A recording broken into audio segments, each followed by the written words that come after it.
Welcome to the classic Storytime for kids. I'm excited to share today's story, The Selfish Giant. Let's dive in. Once upon a time, there was a giant who lived in a beautiful garden. This garden was filled with colorful flowers and trees that were always in bloom. But the giant was very selfish and didn't want anyone to enjoy his lovely garden. So, he put a big wall around it and made sure no children could come in. The children loved playing near the giant's garden, but they had to play on the road instead. They missed the beautiful flowers and the sweet singing birds.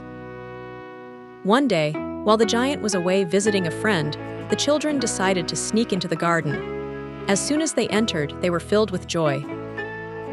They laughed and played among the trees, climbing on the swings and hiding in the flowers. It was the most wonderful day. But when the giant returned home, he saw the children in his garden, and he became very angry. "What are you doing in my garden?" he shouted. The children were frightened and ran away quickly. The giant felt lonely and sad without their laughter.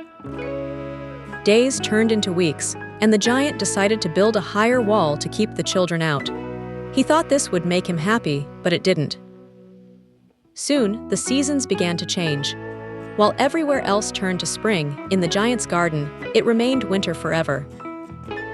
The giant missed the children, and he longed for their joyful laughter to return.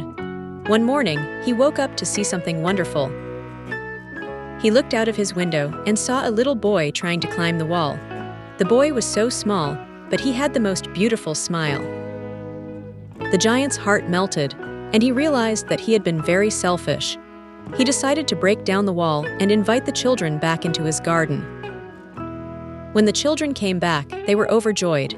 The giant welcomed them with open arms, and the garden burst into life again. Flowers bloomed, birds sang, and the sun shone brightly. The giant was so happy to share his garden with the children. From that day on, the giant was no longer selfish.